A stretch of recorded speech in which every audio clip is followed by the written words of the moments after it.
Hello, folks. Welcome to another episode of the TFC audio project. In our newest show called Health Conversations, I interview guests from different realms of the health world to have conversations on a wide variety of topics. My guest on this show is Paul Thompson, or as some of you might know him, the Barefoot Podiatrist. We recorded this one on our recent trip to Australia in a Sydney Airbnb, so hopefully the audio turns out okay. Paul and I have an awesome conversation about feet, the world of foot rehab, podiatry, and the future of health content and footwear based on how we're thinking of it right now. Really enjoyed our conversation, and I hope you do as well. This episode of the audio project is sponsored by TFC Seminars. The seminars are a 6-hour education experience designed to help you understand why feet are important, why so many people today are having problems with their feet, how to restore optimal foot function, restoring ankle and hip mobility, preventing running injuries, and a bunch of other topics, including what to look for in footwear, which is a really important one very few are informed about. We do our best to include lots of playful movement drills and lots of moving so that the majority of the seminar you're not sitting and just listening to someone, you're actually doing it. Check out thefootcollective.com or tfc-shop.com to get more info on our 2019 seminar dates or to register for a session. They're open to anyone, including health professionals, personal trainers, physicians, or just people having issues with their body that aren't being given the right advice on restoring optimal function, eliminating their pain, and preventing future injury. This episode is also sponsored by our travel partner, Nanook Protective Hard Cases, which we use to transport gear for our seminars and workshops. They make super high-quality cases that keep your electronics safe during travel, and you can check out their cases at nanuk.com, nanook.com. That's it for sponsors, so let's get into this episode. It's the TFC audio project. It's a collective effort. Help people understand their bodies, starting at the feet are the gateway for people to see that there's an issue. A foot conversation is always a whole body conversation. Hey everyone, Nick here for another episode of our new show on the audio project, Health Conversations. Today, our guest is Paul Thompson. Right now, we're sitting in a Sydney Airbnb, we're keen to have a chat because I think we share a lot in common. We just did our TFC seminar in Sydney yesterday. So how about let's start with Paul, introduce yourself, where you are at social media, what you do, and give us like a summary of your story. Thanks for having me along, mate. So I'm a podiatrist. Cool. I have the Barefoot Podiatry or Podiatrist Instagram account that I try and put some exercises and things on there. But basically my story is started as a typical podiatrist. What is podiatry? Because we were just talking before this. It's because some of our listeners will be from North America, and I know I don't even know the landscape. So we have podorthists, which more make orthotics. We have podiatry, which is more an MD. I think it's more surgery related, but I'm not really well informed. And you were saying that podiatry in Australia is more in the middle ground, where it's almost like physio with a foot specialization. So explain. So podiatrists in Australia, it's more like allied health. Okay. So there's two streams to podiatry, and all podiatrists are trained in both. It's a university degree. So one side's more general treatment, so it's skin, nail type conditions. Gotcha. So warts, callus, corns, that type of thing. And then the other stream is biomechanics. Cool. So it's looking at how people move, and a lot of our training is then based around putting people in orthotics as a way of fixing issues that are related to foot movement problems. Gotcha. And is that the same school program? You just branch off into two things, or is it a different school program? It's the whole thing's one program. Okay. So you come out as a podiatrist, and you kind of do all of those things. Okay, interesting. That's pretty similar to physio. Like when we do physio school, you can choose to go into orthopedics, spinal cord and stroke, or you can go into acute care, which is more hospital setting. So you're trained on all of them. Typically, people will go into one branch and almost like specialize in that. Yeah. And then is it an undergrad, like a 4-year undergraduate degree? Yep. Okay, cool. And then a lot of people go into so private practice normally does a bit of both, like the general treatment and biomechanics. Yep. Otherwise, hospital systems, it's more high risk diabetes type foot care. And so let's talk about what you learned in school. And I would assume that the way you practice right now is quite different from what you learned in school. I know on the physio side, I'm very much so that way, where what we learned in school, you learn the anatomy, you learn how to manage dysfunction, you do not learn how to help people avoid the problems that we see. And so maybe talk about how, the way you practice now has changed, what made it change, and Yeah, let's start there because I think I would find that kind of interesting. Yeah, so, well, back at uni, basically, the whole orthotic thing, it didn't feel right for me even at uni. Okay. I understood it. I got why we were being trained to do it. Mm-hmm. It wasn't that I didn't know how to do it. It's just that I didn't like it. It didn't jive with you. And I completely relate to that. You know what? My parallel to that is ultrasound in the physio world. It's like you do it, you learn all these parameters, you see what it is, you ask questions, and the answers you get are very fluffy and not really, your heart's not in it. You're like, something doesn't feel right about this. Well, for me as well, I went in to help people, right? Yep. I've always been, wanted to help make people better. Mm-hmm. Back at uni, and I don't know if this is this was just my year when I was there, my experience. Mm-hmm. There was a bit of a culture around orthotics. Some of the lecturers owned orthotic labs and pushed us to make lots of orthotics for clients that came into the university clinic. Mm-hmm. And there was this little under kind of culture thing going on where there was a competition around who could make the most orthotics kind of each year. And it became a bit of a running joke that everyone would be like, "I cast them up, get them in orthotics." Cast them up. And that was kind of the kind of phrase that was really common going through. And I just didn't like it. It was kind of a bit of it just felt wrong. And did you have friends that were in the program that felt similar? Like, were you like the lone wolf? I was the lone wolf for sure. Okay. So I was always the one that, made the minimum orthotics that we had to make to pass, each year. Because we had to be able to make them and show that we could do them. Yep. And I just didn't get involved in that culture, and whatever, like that was kind of how it was. But for me, that started like a little ball rolling in my head, questioning orthotics, right? Like, what is this culture? What do we need to be doing them? Yep. A lot of the research, even back then, and I graduated some 12 years ago, there was no real solid evidence to show that orthotics really worked. Back when I was at uni, one of our lecturers published a research paper showing that off-the-shelf versus custom orthotics seemed to have no difference in treating plantar fasciitis from memory. Yeah. And he got slammed. Really? Like, he pretty much got shipped out of podiatry, right? Shit, yeah.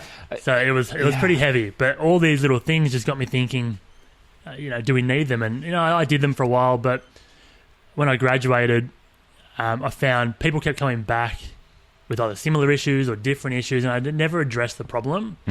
And for probably 2 or 3 years, I stopped doing biomechanics. I just didn't want to do it. Yeah. So gave it away. I nearly left podiatry. I just didn't feel it. It was the means to an end. It was kind of helping people feel better, but not making them better. Yeah, it was almost. It sounds very similar to my story in physio. I almost stopped being a physio after a year or two of practice because I was like, I don't think this shit's actually working. I don't think what I'm doing is what I should be doing, and I don't think it's giving people the value that people are paying a good amount of money to come and see me. A good portion of that initially was going to the clinics, and part of that I was like, I don't think we're doing what we could be doing. And it sounds like a very similar parallel to you. And even in school, you spend 3 months memorizing how to push buttons on a machine with settings of an ultrasound machine or STIM or something like that, and you're like, there's got to be better things I should be learning right now. And then in hindsight, you look and you're like, wow, programs are really behind. They're really, and these big institutions are like Goliaths that are it's hard for them. Yes, it's hard for them to implement current stuff, but it shouldn't be that hard, right? If your priority is teach the best things to the new class of students, the priority should be to take an objective look and challenge maybe views that you've had for a long time. And I think that's what we're trying to do with the Footner program is just strip everything down and say, what is the best thing we should be doing right now? And it's going to change. And if it changes in 6 months or a year, implement the most current stuff. No excuses, no ifs, ands, or buts. It doesn't matter if it gives you a headache or it makes your job hard to implement a new, fresh curriculum. Just do it. There's no excuse. Like that should be the gold standard. And I love some of the posts that you do. One of them that you did was orthotics are a tool, not a solution. And I think it's very powerful because our opinion on orthotics, we did a podcast on them, and we're not against orthotics. We just want to make sure that they're responsibly used. And I think you're of the same opinion, and it's one of those things where I was saying before, Podorthus in Canada are people that make orthotics specifically. And I think podorthists or podiatry, it's a very polarized group when it comes to their view on the Foot Collective, right? Because, we're coming from the standpoint of we just want to say what we think is the truth, right? Like in London, UK, we did a seminar, and when I went around and asked everyone what they did, there was a lot of podiatrists. And I always get a little bit nervous because I'm like, okay, the orthotics section isn't really kind to orthotics, and I've since changed that to make sure that I'm not just slamming them for the sake of slamming them, but taking, just trying to convey the truth of what we feel about orthotics. And at that point, I was like, I'm not going to change the way I do the orthotics section because I really don't think I'm not trying to make enemies with anyone. I'm just trying to deliver the truth. Yeah. And all of the podiatrists or podorthists that were there were like, this makes so much sense. And I even said, like, I share a lot in common with podiatrists. We're both weirdos that work with feet, so we got to stick together and just navigate what the best way to do things is. So, But see, I think a lot of people are threatened, because people make a lot of money off orthotics, right? Yes. And there is a need for them, 100%. There's a place, but they're overprescribed, they're overused, they're over-relied upon. Yes, exactly. And it's got to the point now that, well, over here anyway, there's podiatrists do orthotics, physios, chiros. You can buy them off the shelf in the supermarket. Yeah, it seems like everyone does orthotics. Right, and it's like the go-to. When I started speaking publicly about my views on feet and orthotics, one of the main players in the off-the-shelf orthotic world here, and it called me. Really? Yeah, and gave me quite a hard time. Oh, interesting. About what I was sort of saying. Yeah. And, back then I was probably saying a few things that were maybe looked like I was completely against orthotics. Yeah. You got to get people's attention, right? You got to... Yeah, and it helped. Like, obviously, this guy called me. For sure. Yeah, But, exactly. And he was clearly threatened about what I was saying, and part of his reasoning was no one wants to stand on one foot and practice how to stand better. They want a quick fix. Yeah. And I said, well, is that really true? Like, no one's really been told otherwise. Yeah. And I can't remember the figure he gave me, but he was like, well, the X amount of, millions that I've made clearly shows that people need and want orthotics. And I was like, well, that's actually scary. It was I can't remember the number. There was a really scary figure of how many orthotics. Probably a lot of money. Off-the-shelf orthotics. So people that are just self-prescribing, walking into a pharmacist or a sports shop, buying these off-the-shelf orthotics that may not even fit their foot properly for starters. Yeah.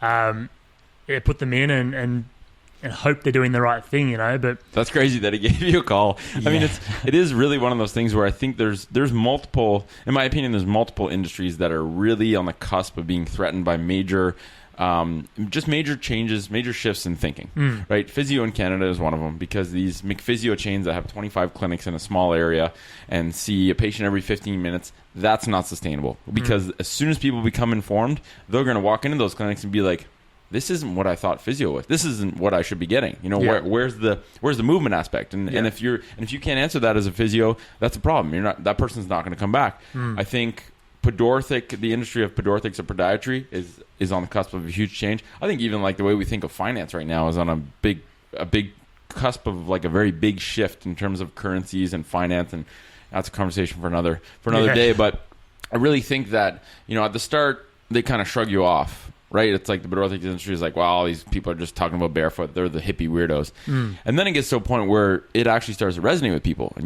people start to listen. People start to really take notice of what you're saying, and then it starts to get to a point where people are demanding better, and that's where these industries start to feel threatened because everything they've known to be reality in the way they do things is being completely flipped over on its head. And I really think from what it seems like from the podorthists and podiatrists that come to the seminars, it's forking. It's either a group that are going to change the way they do things and try and do best practices and really help people with the new information that we have, where it's strengthening and mobilizing over giving artificial support. And then you have the other group that's just going to cling on to that industry that they've got and try and give orthotics and try and talk down about the new stuff that we're talking about. And I think when people become better informed, you can tell. On Instagram, I don't even understand how that many people follow the Foot Collective. Yeah, it's really awesome. about feet. It still shocks me, but it's really cool to see. And I think the fact that there's that many people listening to a platform that talks about feet and foot health and hips shows you that people are becoming better informed, and they're going to be the ones to dictate that old industry of just doing orthotics. I don't think is sustainable. It's not going to survive. But I think it also shows us that there's a lot of people looking for help. Yes, that's another thing. Around their feet. There's a lot of people that are in pain. Yep. that aren't getting the answers or the. I get a lot of people coming to the clinic, right? They've had multiple orthotics and different types of treatment, and nothing's worked. Yeah. Or they've had symptom relief for periods of time, but the pain comes back. And I think they're the people that are, following you and looking for. They're hungry for the information. That's right. They want to know, is there a better way? Yeah. And same as nutrition, there's this huge movement now of people becoming more like awakened and aware of like food as fuel, not just like sugars and like the whole paleo sort of movement over here has taken on a huge leap thanks to some people that have taken some big hits for exactly. This is always the people. It's like the first you go and battle a beast. The first person in is going to take some nasty hits, but they're the person thanks that for paves doing the that way. for us. Yeah. Hey man, I haven't really taken any hits so far. I'm waiting for the call from Nike saying we're going to sue your ass if you keep putting posts up, and then I got to calm down a bit. But I really. How long? So when did you start doing this kind of the Barefoot Podiatrist? And I know you have a podcast as well, which is that called the Wellness Couch? So I'm part of the Wellness Couch. It's Okay, a group cool. of like health professionals that have like a collective of podcasts. Oh, cool. Okay, I like that. And my podcast is the Barefoot Movement, Awesome. which is on that Cool. Wellness Couch platform. Yep. So for me, like I said, I nearly gave up podiatry and so on, but it was around maybe 7 years ago. Yeah, so you've been doing this before me, so thank you for just starting to do this. Well, no, I started looking into it probably, it was more around trying to fix myself, right? Yeah. I wore That's where mine orthotics. started too. Yeah, like I wore orthotics. I had an ACL blowout when I was snowboarding, feet issues for years, Achilles issues, just niggles that just, you want to find a better way of treating yourself, right, as a practitioner. Because if I can treat myself, I'm going to be better informed and how to treat my patients better. Exactly. So, I was looking into different things when the Nike Free first sort of came out. I thought this sounds great. Like, I've always had this inkling of like barefoot, something to do with barefoot has to be better. Like I live near the beach, I surf. I'm always barefoot. It just feels better when I am. But by the end of summer, normally, my feet are sore again, right? Because I was in supportive shoes and orthotics all the time. I'd have a bit of time over summer, either in like thongs or barefoot down the beach, and pains would flare up. My knee would sort of start to give me grief again. Interesting. So I tried different things. Nike Free didn't work for me. But in saying that, it was kind of like what you said yesterday with Vibram, right? You got all excited, put them on, went for a run, and it hurt. Yeah, I did exactly. the same thing with Nike Free. Gotcha. Okay. So I did that for a while. Didn't really help. Ended up going back to supportive footwear. And then I started getting really hungry for information when my first son was born. I was over in Hawaii on holiday, walking along, and I was barefoot holding him, and my feet just started to hurt again. And I was like, you know what? This sucks. Like, here's this little kid that I need to be fit for. I want to be able to chase around, as he grows, be able to do things with him. I don't want to be stuck on the beach, teaching him to surf on my surfboard with shoes and orthotics on just so I can move, right? Not going to look very cool. I hear you. My dad, get your orthotics My on. dad's the one that wears shoes and orthotics on a surfboard. He's glued the orthotics to his board. So it just, I don't know, it was back then I remember I was just, got really hungry then. I looked into things, but I started on lots of courses, just researching, just trying things on myself. And I realized that like I'd been going about it all wrong. It wasn't just ditching the shoes. It wasn't being barefoot that like was going to make me better. It was fixing all the crap that I'd accumulated over the years. Exactly. The tight joints, the weak muscles, the motor control issues. Yeah.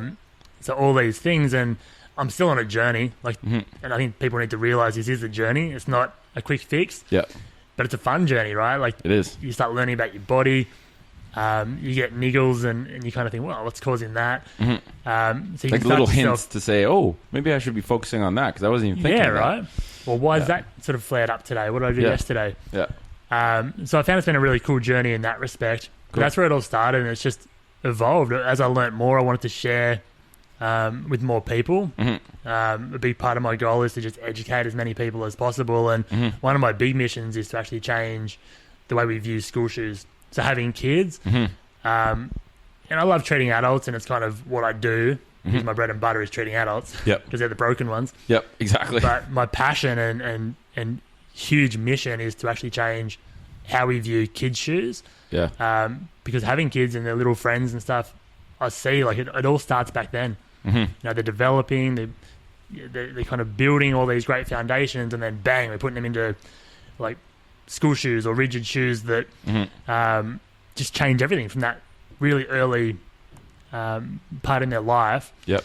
So that's what keeps driving me. Cool. Yeah, And that's why I'm doing what I do. I mean, I don't have kids right now, but I can definitely see how that would be a huge influence for you to want to change the path starting at a young age. Because that really, right. like you said, that's where it starts, right? You take this. Well, it's going to be easy to teach the next generation too. Oh, 100%. We have we're so conditioned now, like our age group, that like for sure people are going to change, but it's going to be harder for like our age group to change because there is stuff we have to fix. Mm-hmm. But we start changing the mindset of parents now and changing the next generation.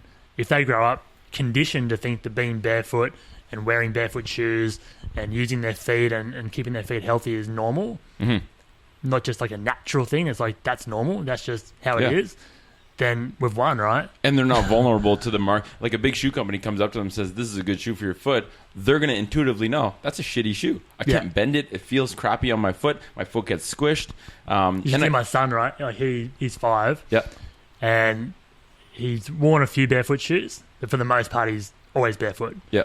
We ended up having to speak to his preschool to get him to go there barefoot. Yeah. By the end of the year, there was a bunch of other kids going barefoot. That's awesome. I love it.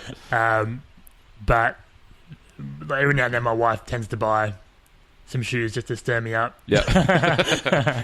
But he's barefoot as he's walking along. He knows. He kicks them off. He's like, They don't feel right. He doesn't feel good. Cool.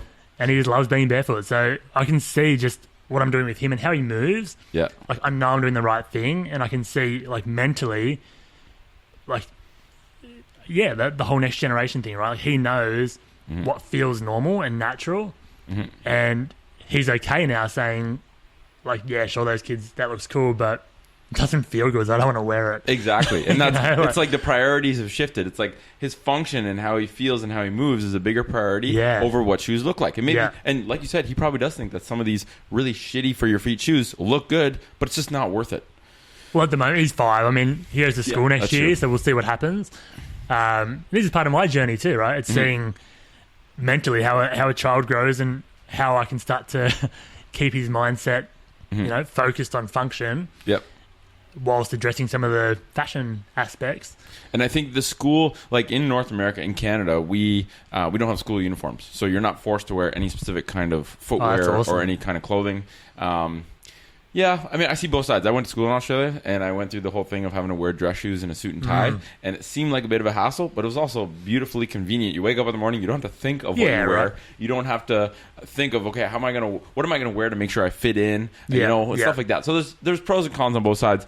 But I think we're not exposed to this footwear thing. Like, I wore dress shoes. You have to keep your leather shoes, like, if there were scratches and they were all gnarly and they weren't, like, nicely polished. Detention. Yeah, like you were told. You're like, you better shine those friggin' shoes, bud. And it was, like, a bit of a shock. But the kids' school shoe uniform, like the I guess the guideline, is mostly for shoes that are kids' dress shoes. Yeah. Like, those are some of the worst shoes you can wear because the heel lift on a kid's shoe, if you have a size 10 foot, a 1 inch heel lift, if you have a size 5 foot, a 1 inch heel lift, there's a way bigger angle on that smaller 100%. Foot. And so, like, it should be intuitive that why don't we just make a black dress shoe that abides by the code of school uniforms, but is flat and is flexible. And I spoke to the ladies that make behind Paper Crane, which is like they're out in Melbourne, and they're going to start. They showed me a prototype of a kid's school shoe. Still a little bit of work to be done on it because it was a little bit rigid, but it's flat and it's got a wider forefoot and it's flexible. Yeah, and that I think we initially I didn't really see. I never even thought of that, right? Because it's not something in Canada. But when you look at that and you see the potential of how many kids are buying shoes and how many of those shoes are terrible, that is a massive market in terms of the potential. And I think those are the kind of footwear companies we want to build relationships with at the Foot Collective or TFC Australia, is just get the word out of why it's worth it for parents to even look into shoes like that, and then offer a better solution at a good price. Paper Crane's awesome. I love those guys. They're super cool. And there's just like, their story was awesome. One lady started making shoes like just one-offs, sewing them in her house, and then one of her repeat customers was a lawyer, and then she joined on, and now they just and I love their social media stuff. It's fun. It's like interesting. I think if you're doing something different, you got to put like a fun spin on it, right? Yeah. We try and put a lot of play into the seminars. They're trying to do funny, cool kid stuff, different colors, tie-dye colors, and at the end of the day, kids still have to want to wear the shoes. The comfort that they have in them is important, but also if it's like cool colors and has a good fresh style to it, I think that's important too. So, yeah. So with the school shoe thing though, over here, a lot of the private schools in particular, like you said, we have to wear shoes, right? And the polished shoes. Yep.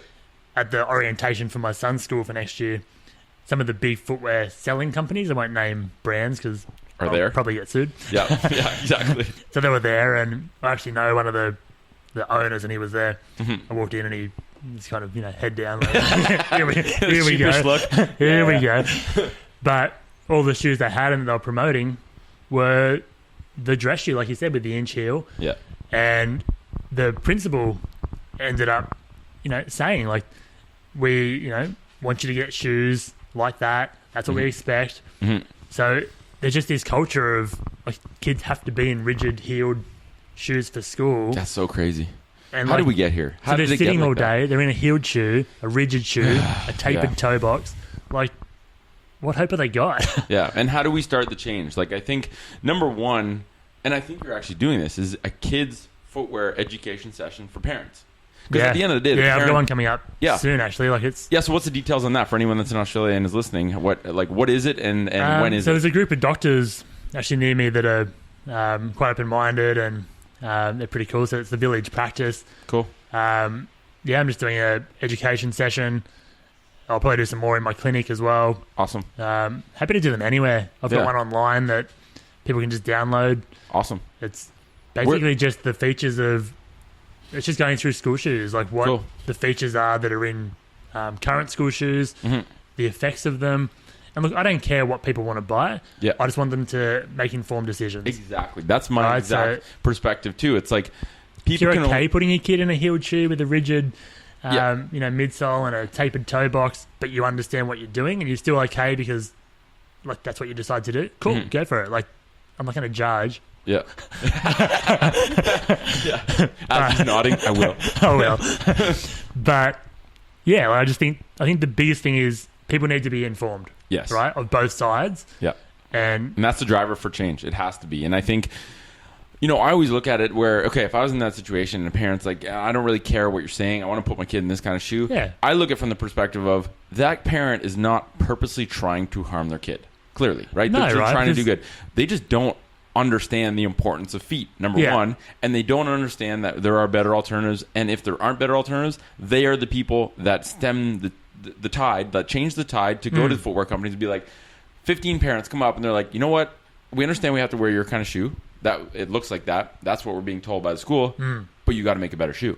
Like, you have to make a shoe that doesn't damage my kid's foot, or else I'm not going to buy your footwear. And that's where it starts. And I think are the tribe of people that are repping for the world of feet are the people that help those parents understand it's a priority and that they can demand better, and then they're the ones that change it. Because we don't tell footwear companies what to do, but if we educate people and inform 100%. Them so that they can make good decisions, they will demand better. And then footwear companies will either change or they'll get replaced by a company that's going to make better footwear. Yeah. And that's one of our goals at TFC is to eventually, like in 2020, we're going to make our first piece of footwear. Woohoo. And the goal is, it's going to be a very interesting journey. It's not going to be easy, but I really have a good... Like, when you pare down everything and take away, okay, don't pay attention to anything about how shoes are built. Like, kind of like what Elon Musk did. He's like, I don't give a shit how cars are built right now, what's in them. I'm going to make a better car, and I'm going to do it my way. And it's not going to be easy. But if you look at a piece of footwear as something that's just supposed to be there, protect your foot from damage, to puncture, to temperature... like I was walking around Sydney a couple days ago, and I realized my feet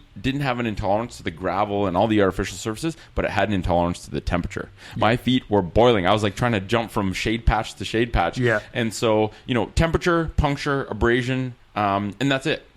Really all you have to do is wrap your foot with a fabric that doesn't shift around, that doesn't stink, and there's a wish list, right? It has to be breathable, shouldn't stink, should be as thin as possible. All these materials already exist. Even just like some preliminary, fun research all these materials exist. They're not being used in footwear.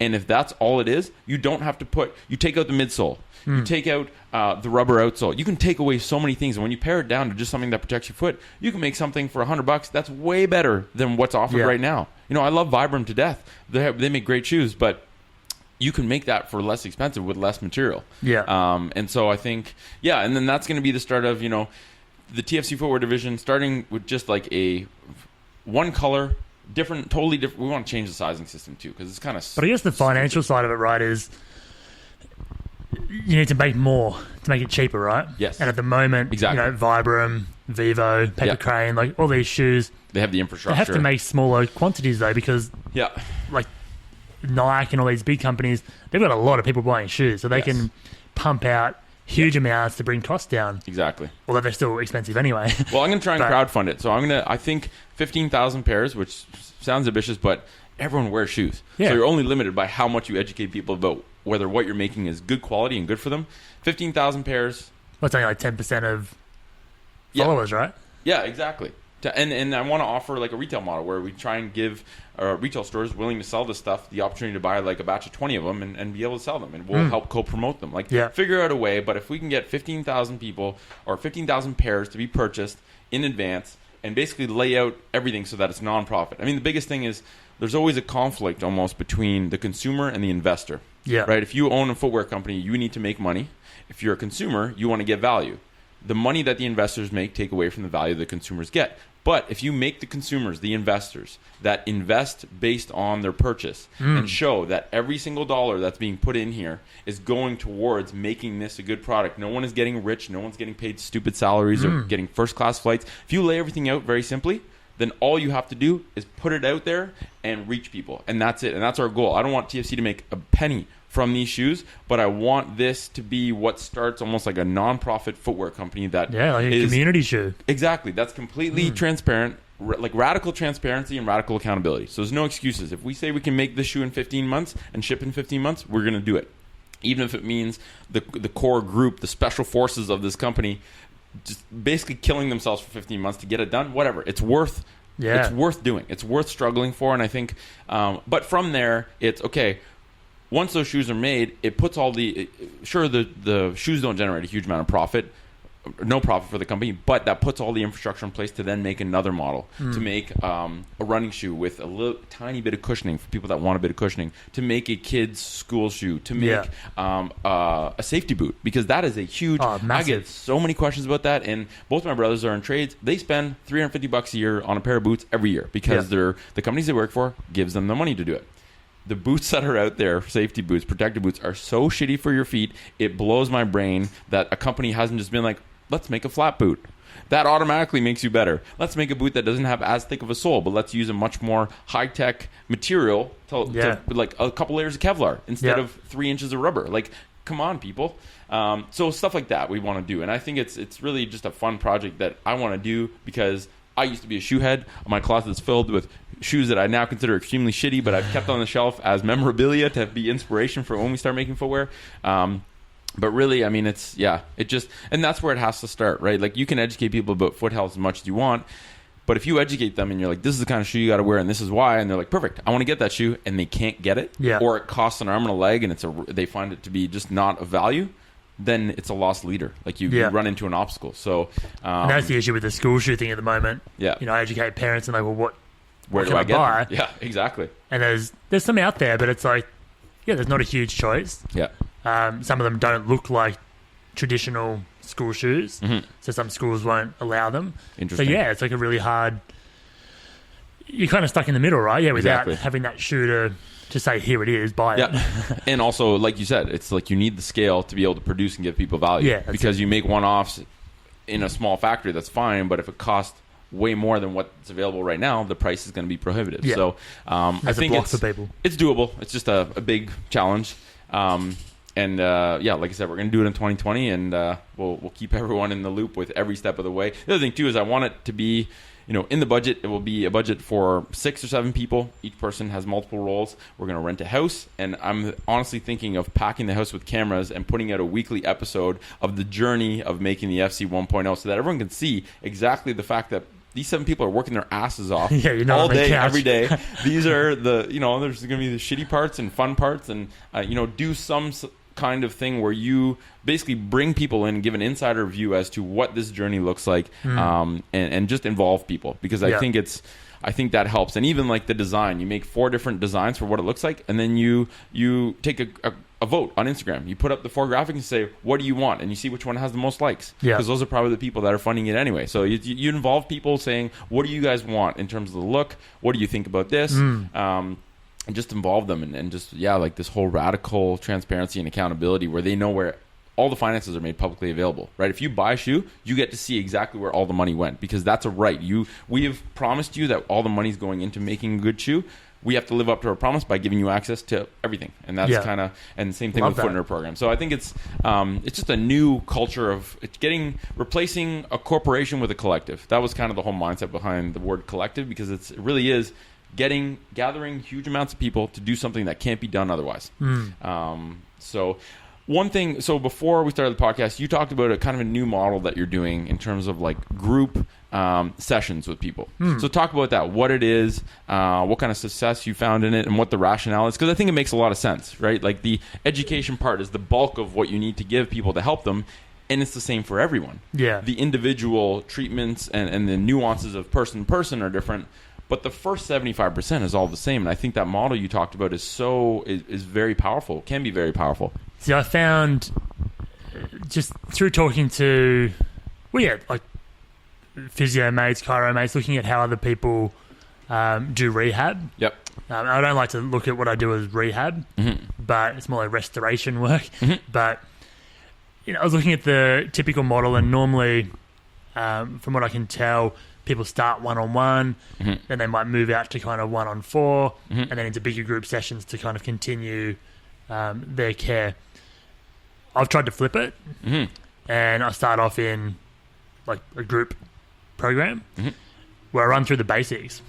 So rather than, work through all your individual issues one-on-one first and then kind of taper it out, I just get a group, teach them all the basics of how to look after themselves, how to reset, core, foot, hip, all these things that we need for healthy feet and healthy movement. Then after that, it's up to, and depending on where they're at in their, if they're in pain, if they're just there to get better, like whatever their reason may be, then I'll taper it out to one-on-one after that. So once they know my basics, they know the movements I want them to be able to do, to work through, then I'll start working on like mobilizing joints or working one-on-one with little issues they may have. So I've just tried to flip that model, and I find it works really well. I find it makes a lot of sense to me. I find you're kind of giving people straight up, like, here's what I expect, here's what you should be able to do. You kind of show them, you try and get them to do it. They either can or can't. And then if at the end of the course, they might go off and do their own thing for a while. And the ones that are really committed, they're the ones that will come back and kind of go, I'm really stuck with this deal. Can you help me, work on this pattern or this like movement? So then you work through that and you find out why they can't do it, or if it's just, a little bit of cueing they need. But the more I can educate people and empower them, that's my goal, right? I don't want people to come back to me all the time, which is not a very good business model, but that's how it needs to go. And from a healthcare model, I think it's the way, the more empowered we are as humans, the better decisions we can make. It's like myself, right? Like, I know what I need to do. I know there's certain foods that'll inflame my joints. I know if I'm super stressed, I'll get inflammation in my body and my breathing changes. And it's not that I don't stop that all the time. Sometimes I'll eat the wrong thing, or I'm stressed. I own a business, right? Like, I have kids. I'm always stressed. But now I know, like, I'll find myself chest breathing instead of diaphragmatically breathing. And but you know how to recognize it. And now it's getting easier and easier to recognize, and I know how to reset it. So I feel the more I can empower other people to do the same, when they start getting into a bit of a bind, or that foot's playing up, or the hip's giving them a bit of a niggle, they can check all the basics again and just go, well, hang on, before I go and race off and get some ultrasound on this. I know you love ultrasound. Fucking ultrasound.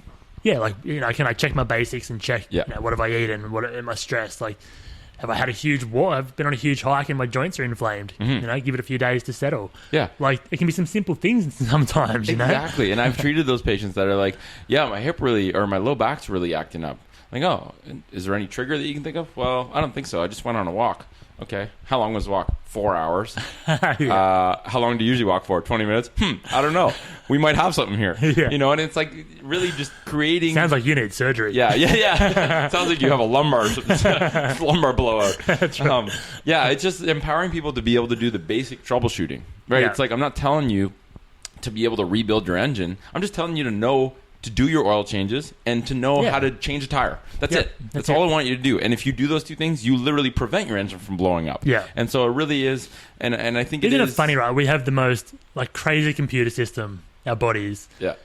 And when we buy computers or phones, like we want to learn how to use it. We want to know how to fix little things. And we do software updates. Right? And we update our hardware once in a while. Yeah. But if there's a big issue, we go and get it seen to. But our body that carries us around through life is this crazy computer system with the hardware. Yeah. Yeah, like you said, we don't We take it for update granted. it. We don't. Yeah. Like, it's just nuts. And it is, that's a very interesting way of looking at it. I think one of the problems is the body's too damn good. It's too efficient. It's too good at covering up problems because, you know, if the minute your feet became dysfunctional, if the minute your hip lost optimal mobility, you got a little reminder, a little ping of pain. Like those little notifications that you have on your phone, that ding. If you got a ding every time something's going wrong, people would address that shit really quickly because that ding would get annoying. But the fact is, you can go 10 years with a hip that doesn't move like it's supposed to until you start getting pain. And then people are like, I don't know what happened.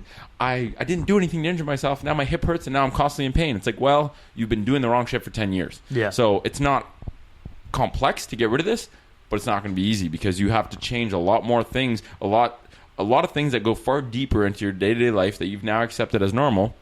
And then I can't just give you a pill or a magical mobility program or all this stuff. Like, you need to really understand your machine. Not super deeply, but at a superficial level, you have to understand how it works and just how to do the basic maintenance to make sure you don't break down. And it really is, what you said is very powerful. It's like, yeah, the good therapist is trying to put himself out of business, always. Yeah. That's my goal, right? Yeah, I've always said, like, my goal is to not have to be a podiatrist anymore. Yeah. If I can if I can empower enough people to not need me, I'd be stoked. And I mean, the big thing I'll move on to the next job. Exactly. And it's just trying to find different ways of, like, at the end of the day, you have a family, you still have to pay bills, right? Like, it's I wish we could do this stuff and just get paid in karma and pay our bills in karma, right? But it's just not there. And I really think that, you know, back to this whole, what I said before, the finance industry getting flipped on its head, there are some things, I'm kind of interested in that side of things, digital currency and how the world of finance is going to change. And there are some things in the pipeline that I think really are going to change the way you and I can make money to pay our bills. Not make money to get lucratively rich, but make enough revenue that we can do stuff that we want to do almost on a volunteer basis, but still make sure our bases are covered. One of those is streaming money. So that if you put out a video, you don't have to go through YouTube and put ads in order to make money from it. People that watch the video pay 0.001 of 1 cent per second that they watch your video. So if they watch a 30-minute video that you do, it might cost them 3 cents. But if 1 million people are watching that, you all of a sudden have a way to make revenue from putting out content that is the marginal cost for the average person is zero. But because you're reaching so many people, and then you just get paid based on how good your content is. If people don't watch it, you don't make any money. If people watch it and it's of value to them, the ability to do microtransactions at zero cost, which is right around the corner. Like right now, I can send you $5 million for 3 cents.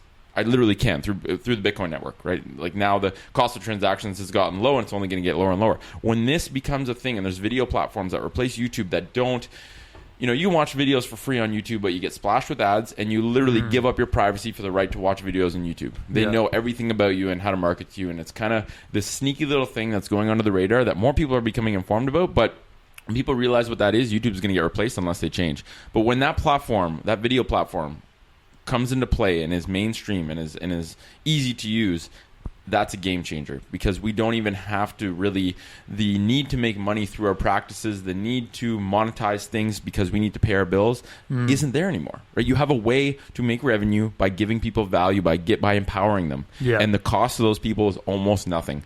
And so if you put $10 into an account for this platform and that lasts you a full year and you get unlimited access to videos from a huge swath of people that have really good stuff, that's extremely powerful. And it's not there yet, but it's going to be there in, I think, less than 5 years, probably sooner. So that's going to be a really cool thing. And that's, I think TFC, even one thing we want to do with TFC eventually is TFC Connect, where if you're someone that has foot pain, you live in Pakistan, you don't have access to anyone to help you with your feet, and versus you're a person in the USA or Canada that knows about feet, knows how to help people, you can connect with that person in Pakistan for a fair rate that's agreed upon, and you can help them. So it's like the Uber of healthcare. Yeah. Okay, or the Airbnb of healthcare. Yeah. That's only possible when you have a global currency that has a low transaction cost, but same thing, that's coming. And when that's coming, creating a platform that helps people connect with others and help, with no intermediary. There's no company in the middle. Or if there is, they're taking such a small amount that it almost is insignificant. Yeah. That's very powerful, because then you can run a practice, basically a digital practice, because the bulk of it's education, right? You can do 90% talking to someone. I tested out these online consults through Skype with some professional athletes that reached out, and even just people that reached out that were having problems with their body, and it worked really well. I do them all the time. Yeah, like how much I was and shocked. It's easy, because at the start I was like, I don't know if I can help someone, and exactly. And then when I realized that protect, correct, develop, when the bulk of what you can do to help someone is protect and just educate, you can do pretty much everything. Yeah, I haven't found a reason to say that you can't treat someone as effectively online if you know how to do it. The average person's not going to know how to do it. So it depends how you treat, right? Exactly. So I guess the way you and I treat, we're trying to correct movement. Yep. It's a lot easier. Like I normally, on a Skype consult, look at the way people walk and move and have some basic movements that I want to see people do. Work out where the breakdown is. And then it's just... But they can send you all those videos. Or videos, and then over Skype, I want to fine-tune things or look at things or get them to do it live for me. Cool. But a lot of it is sent to me prior to the Skype consult anyway. Yeah. Then we get more out of the consult. Yeah, and you can do more homework before and be like, okay, you're have ready an to idea go. of how you move and what the issues might be stemming from and stuff. Yeah, and then it's just very cool.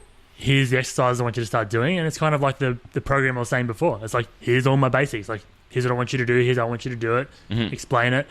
They go and do it. And then if they need more down the track, then they can contact you. Well, yeah, and I've had a few that I do a lot of the basics. We're kind of going pretty good. And then I'll refer out to a local, someone for if they need hands-on, like mobilizing or dry needling or something like that. That a lot of practitioners do anyway, and they're not going to question like corrective movement and all that silly. It's just I've been told I need dry needling. Cool, do it, done. I need a modality. I think it might help boost my progress. Yeah, right. What I'm already doing. It's not the be all and end all, but it's a good addition. So that's how I find I kind of network in that way, that I do the education like online, and then refer out for hands-on treatment. Very cool. Like if needed, but a lot of time you don't need it. Hey. Oh, I agree. I'm still surprised by that aspect, because there's a lot of hands-on stuff that people can do themselves. Exactly. It's just how it's only limited by how well you teach it. That's what I find. It's like people are like, they're always going to need to go see someone. It's like, well, you might feel that way because you can't give them the information without being with them. But I think so much can be done. And like you said, if you have that accessory referral network where it's like, okay, if you need to go see an RMT to blast out some tension that you might not be willing to do yourself, you can do. But if you're not willing to and you have benefits, sure, go see an RMT. Here's a good one that I know practices in line with the way we think. Or here's someone that can dry needle you that I know is good and is safe and is advanced and can do it effectively. And that's super powerful, because then you just become top of the snow globe, directing people to the right kind of network of people that you already have a relationship with. And you're not just saying, you're not sending people into the black hole of physio where you're like, go get physio, no idea what kind of physio, who they're seeing, what they're doing. And it's like, that shit drives me nuts, because there's so much of that is just, the interest is only to get people through the clinic, treat their symptoms, make them a little bit happy, and take their payment. Yes. And that's really so, I think part of the reason it's like that is people don't even know there's an alternative.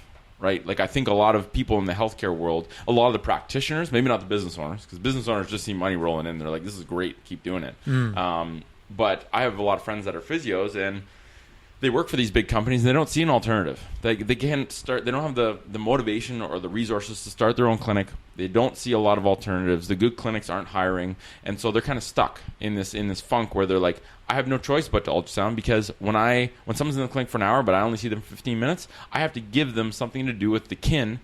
Or I have to fill that time with something. Yeah. And it sucks that it's gotten to that point. And I think the big thing is creating an alternative for those people where, okay, here is a community, like a collective practice where it's a profit or cost sharing agreement where if there's 10 practitioners, you each pay 10% of the overhead, because each of you individually cannot afford to pay 100% of that overhead and take on the responsibility of trying to generate revenue to pay for that.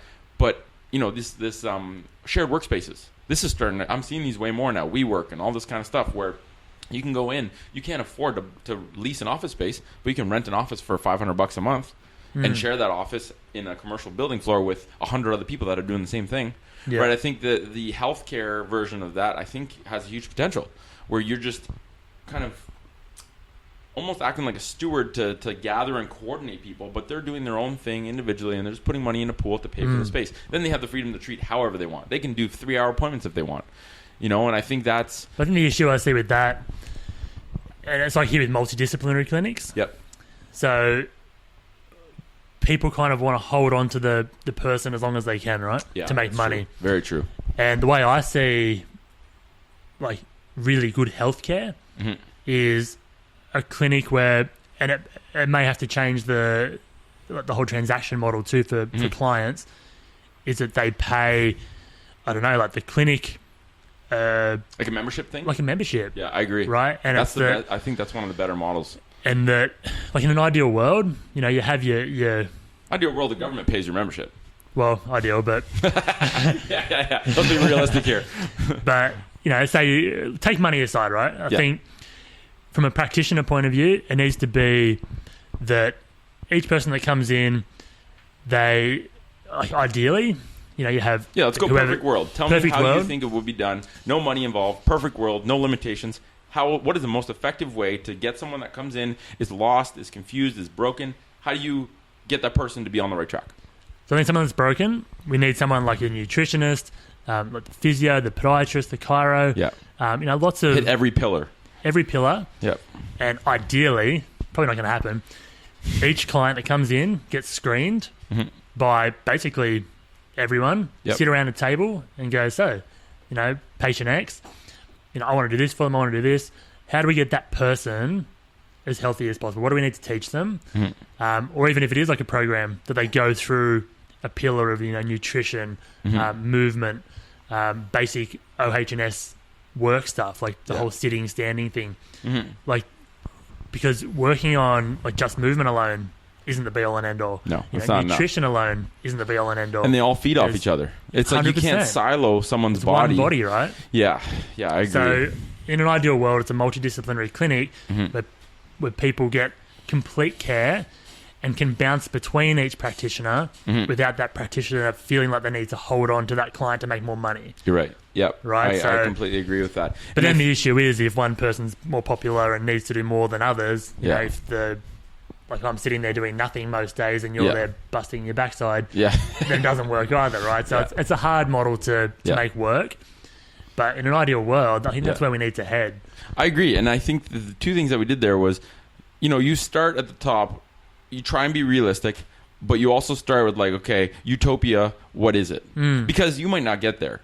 But knowing what that is allows you to make decisions to try and get as close to it as possible. Yes. And if you take out money, that's a big step, because the fact that money is a conflict of interest with health, the more you see someone, usually that means the more messed up they are. Yeah. Or the more messed up you've made them think they are, the more money you make. And that conflict of interest... Or the less you know what to do with them. Or just the shitty you are at treating them. That's one of the things that always bugs me is like, how do we align the interests of the more efficiently and effectively you get someone healthy, the more you get compensated. And I don't know what that solution is, but that is a problem that it's always on my mind, because it's like there's got to be a solution to that problem. Yeah.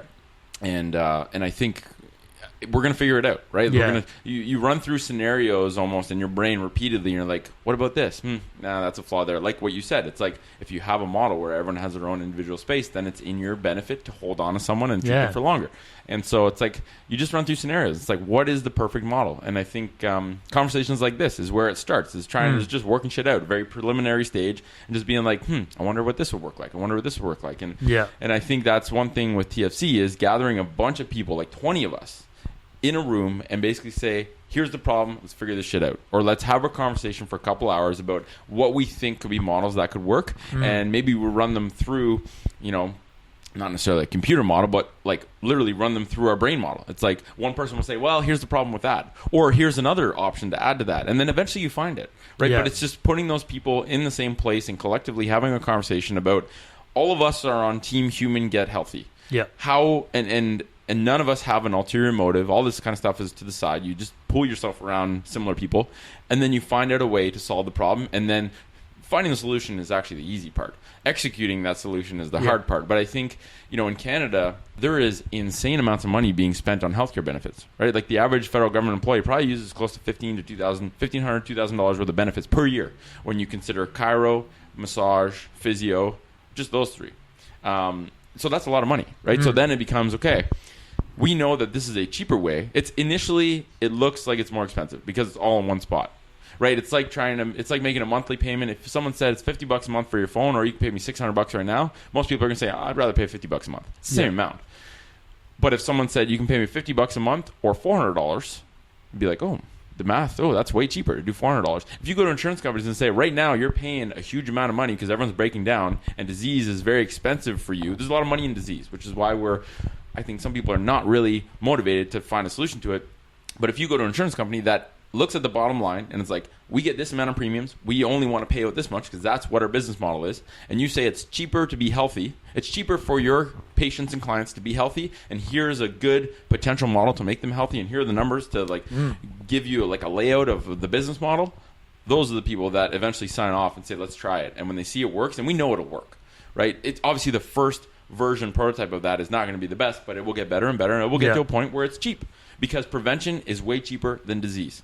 And so that's kind of the direction I think we have to go. And I'm going to come to Australia probably once a year to do, James is going to start giving the workshops and seminars eventually, and eventually we want more people on the team to do that. But I want to come to Australia once a year to have conversations like this because as we kind of pull together people, and it's not really hard to come to a sunny place when it's minus 20 and snowing in Canada, so that's maybe part of the motivation.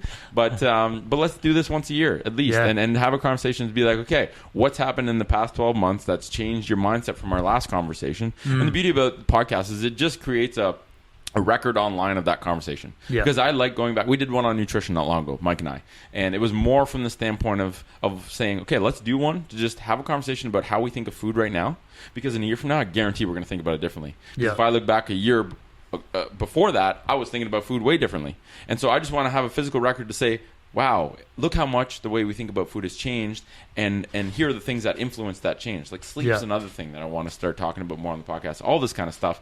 And I think that's the motivation and driver to keep doing this, is just the curiosity to think like, there's a better way. There's probably a better way for everything, whether it's a huge amount better or a little bit better. That you obviously zone into the ones that could potentially be a huge amount better.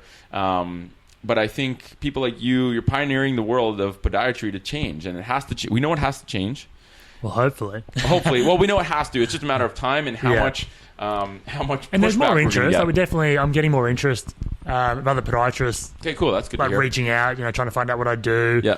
Asking for advice on things, which is awesome. And that is awesome. And coming out of the woodwork saying, well, I'm kind of talking about this stuff too. Is it okay to come out yet? Coming out of the shoe closet. That's right. That's hilarious. That's good. So it's good to see, but there's also a lot of pushback. And a lot of that, unfortunately, comes back to the financial stuff. Big footwear companies sponsor our association. There's the whole orthotic thing. Like there's money to be made in health. Right. And while that's there, and while people are willing to pay that, it's harder. Because it is. They're giving these big companies more money to have more marketing power. Yeah, exactly. Where us little guys are sitting here trying to teach people the truth, but It really is David pretty versus low Goliath. budgets, right? Yeah. I always tell people it is like David versus Goliath, but when David has the truth on his side, Goliath just gets chipped away and chipped away. Yeah. And if you get 1,500 people behind you that understand that and are backing you with whether it's where they spend their money or the fact that they're spreading your message, 1,500 Davids can crush Goliath very easily. Just right now, we're just in the accumulation phase of getting more people to be aware. Yeah. Right? And you're not trying to sell them something. You're trying to inform them about health. And I think that's, like, I always feel good talking about the beam or spreaders or footwear because I intrinsically believe in it. I live it. I breathe it. I do it. I know it works. I see it works with people. Yeah. And it really is, you're not trying to sell snake oil. You're trying to do something you intrinsically believe in. And I think that's the beauty of this. And some people that are just, like, we had an electrician. We had random people at yesterday's seminar that are not in the health world, but they're having issues on their own bodies. They've discovered us through Instagram. What we say resonates with them, so they come to that and they get a lot out of it. And that person can help their relatives and can help so many people, even though they're not a health professional. But when you have those people, and then they become your best advocates because they're out there spreading the message, it's like you have this secret that no one knows, and you're like, I just want to tell everyone. And sometimes that makes you look crazy, but a lot of times if you word it in a way that is logic and intuitive, and people get it. Right? It's like your feet are designed to work barefoot. Do you agree with that? Do you agree that when a joint is not moved, it gets stiff? Yes. When a muscle is not used, it gets weak? Yes. Perfect. Then you agree with what I'm saying. You might just not be understanding the way I'm trying to tell you it. So I got to get better at explaining it, because when you're good at explaining it, people understand it. But some people just need time too, right? Like, so nearly every client that comes in that potentially needs orthotics or wants orthotics, I have the conversation with them, right? Like, I'm not going to deny them of an orthotic if they're not going to do any work. You want them out of pain and you want them safe. And for some people, it might take a couple of consults of years apart before they kind of go, you know what you said last time? Like, is that still, you know, a thing I can do? Like, and they're kind of ready, but some people are just, I don't know what it is. They're not ready to change their mind. They're not ready. They don't understand it properly, like whatever it may be. Or the way you explain it's changed. I don't know, and that's cool, right? Like, it is. But the more we keep chipping away at educating people, is 100% where it starts. And there's no better feeling. Like, I've run workshops and do talks and things, and when you get people message you later on to say, like, I've actually done what you've told me to do, and I feel better. Like, this pain's gone, or this has happened. I've done this hike now. Like, it's awesome, right? And that's why, and you're probably the same. That's why I keep doing what I do. Exactly. It's knowing that you've reached, like, one person and changed their life. Or change their mindset around how they can live. It's huge. I agree hugely. And it's almost like the analogy that I've gone through my brain sometimes. A new substance became legal in Canada. So now I can say that I actually consume it because it's good for creativity. But sometimes the way I think about it is, like, you're in a car and you're going in the right direction to help people, and you hit 1,000 speed bumps. You're just taking shots left, right, and center, and it slows the car down. You get one of those messages where someone's like, I'd pain for 10 years. I started doing this. You've changed my life. I have a better mood. My relationship with my family's better because I'm not constantly cranky, and, you know, because I'm sleeping now, I'm eating better food. I'm not in pain all the time. That's like getting like a burst of nitrous oxide in your car and just shooting you forward again. It's like every time you slow down, you get something like that. It shows you the big picture that what you're doing is actually making a difference, whether or not it's hard or not. You know, Elon Musk had a good quote. He said, starting a business is like chewing on glass and staring into the abyss. It's really not a fun thing sometimes. But he also said that if something is important enough, it doesn't matter how big of a struggle it is, it's worth continuing to do. And I think that's really where it's at with the foot world, because it's a really messy place right now, and there's a lot of stuff, big companies, big money, going against what we're trying to preach. But it is those one-off messages that make you realize it's worth fighting for, even though it's a really tough fight sometimes. It's not that bad overall. Like, these seminars are amazing to do, and actually, you know, someone asks, are seminars really hard to do? Like, do you feel drained and stuff? I'm like, yeah, but you know what? It's also really fun, because you see people smiling, throwing lacrosse balls at each other, doing all stuff, and it's like you get to experiment with different exercises and drills. It's a lot of fun. And anyway, let's wrap this one up. I don't want to take any more of your time. Thank you for making... I know this isn't exactly next door to where you are, so thank you for driving out here. I appreciate it. And we'll definitely do it again in a year from now. So why don't you finish off by saying where people can find more of your stuff, so your podcast, where your clinic is, so that if people are in the area, they have a way to access you. I don't know how many people this is going to reach that are in that specific location, but you know, we get people driving from like 5 hours to come see us in our clinic, and I'm sure you'll get the same pull if people just are aware of what you do and how you do it. So your all of your platforms, and then where your clinic is. Let's finish off with that. Facebook and Instagram is The Barefoot Podiatrist. Cool. I love that name too. It makes it very obvious. I wonder what this guy does. Well, he's a podiatrist that reps the barefoot. Yeah. No hidden messages. It is what it is. Very straightforward. My podcast is The Barefoot Movement. Cool. And you can find that on thewellnesscouch.com, maybe .au. I can't remember. Okay. Check both. That's all right. If they Google The Wellness Couch, they'll find it. Yeah.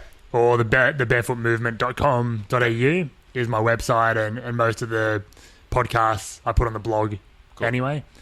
And the clinic is in it's in Corrimal, so it's Corrimal Podiatry. Cool. And it's down near Wollongong, so it's about an hour south of Sydney. Okay. But yeah, the barefootmovement.com.au is probably the best place to find me. You can info for everything. Yeah, and you can email me from there and find most things on that. Cool, man. Anyway, I hope you guys enjoyed that chat. We're going to do it again next year. We'll see how our views change, and we're open-minded to changing our minds. So if this is totally different next year, we're cool with that. Anyway, thanks again, Paul, for coming.